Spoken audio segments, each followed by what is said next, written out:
Assalamualaikum warahmatullahi wabarakatuh. Alhamdulillahilladzi wassalatu wassalamu ala asrofil anbiya'i wal mursalin sayyidina wa maulana Muhammadin wa ala alihi wa sahbihi ajmain, amma ba'du. Yang terhormat Bapak Putrandes Haji Sairoji MAG, yang saya hormati staf guru dan staf karyawan, dan tidak ketinggalan pula teman-teman saya yang saya sayangi dan saya banggakan. Pertama-tama marilah kita panjatkan puja dan puji syukur kehadirat Allah Subhanahu wa taala, karena jika bukan karena Tuhan yang Maha Esa, kita tidak dapat berkumpul di sini dan teman-teman tidak bisa melihat saya bertausiah yang tidak seterusnya ini. Lalu salawat serta salam kita tunjukkan kepada Nabi Muhammad SAW yang telah membawa kita dari zaman jahiliyah menuju zaman terang benderang, yakni ad-dinul Islam. Kepada teman-teman, di sini saya akan menjelaskan tentang beberapa keutamaan membaca Al-Quran. Al-Quran bagi umat Muslim atau umat Islam adalah sebuah pedoman dan obat hati. Maka dari itu, kita seharusnya sebagai umat Muslim memang menjadikan Al-Quran bacaan setiap hari atau kegiatan rutinitas setiap hari. Dalam sebuah buku Rasulullah pernah bersabda, sesungguhnya hati itu bisa korosi, sebagaimana besi ketika bertemu dengan air. Lalu ada sahabat yang bertanya kepada baginda, apa yang dapat menghilangkan korosi tersebut? Lalu Rasulullah menjawab, banyak mengingat kematian dan membaca Al-Quran. Dari situ kita bisa tahu teman-teman bahwasanya Al-Quran itu memiliki banyak manfaat selain bisa mengisi waktu luang kita.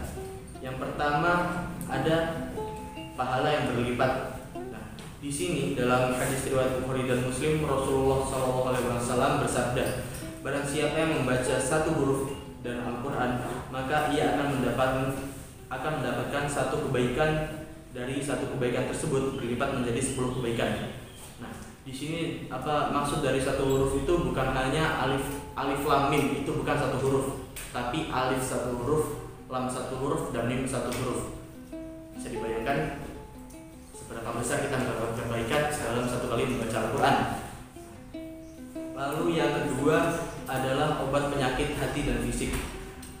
Dalam Al-Quran surat Al-Isra ayat 82, Allah Subhanahu wa taala berfirman, dan kami turunkan di dalam Al-Quran sesuatu yang menjadi obat dari penyakit manusia dan rahmat bagi orang-orang yang beriman. Jadi selain kita bisa mendapatkan banyak kebaikan, Al-Quran juga bisa menjadi obat dari hati dan fisik kita. Lalu ada manfaat yang ketiga adalah rumah menjadi bercahaya. Dalam hadis riwayat Tirmizi dijelaskan bahwasannya sesungguhnya setan tidak akan masuk ke rumah yang dibaca di dalamnya surat Al-Baqarah. Nah, mungkin teman-teman tidak asing ya dengan surat Al-Baqarah, yang dimana mungkin jika kita membaca Al-Quran, surat Al-Baqarah ini terletak setelah surat Al-Fatihah, yang dimana itu surat kedua dalam susunan Al-Quran. Jadi mungkin teman-teman bersyukur ya yang biasanya sering membaca Al-Quran, jadi rumahnya bisa bercahaya dan dijauhi oleh setan. Mungkin untuk teman-teman yang belum biasa membaca Al-Quran, bisa dilakukan mulai sekarang. Lalu manfaat yang keempat, membaca Al-Quran untuk kebaikan. Kandungan Al-Quran berisi kebaikan karena kalam dari Tuhan. Bagi seluruh umat Islam yang belajar dan membaca Al-Quran dengan lancar maupun kurang lancar atau terbata-bata, namun masih berjuang dalam melanjutkan bacaannya walaupun dengan keterbatasannya, sesungguhnya ia akan memperoleh dua kebaikan berupa dua pahala, yakni pahala sebab membaca dan pahala sebab karena susah payahnya yang mampu ia lawan demi membaca Al-Quran. Nah, dari di sini kita bisa tahu ya teman-teman, ada beberapa keutamaan dalam Al-Quran yang barusan saya sebut, dan masih banyak lagi yang gak bisa disebut satu persatu karena saking banyaknya keutamaan baca Al-Quran.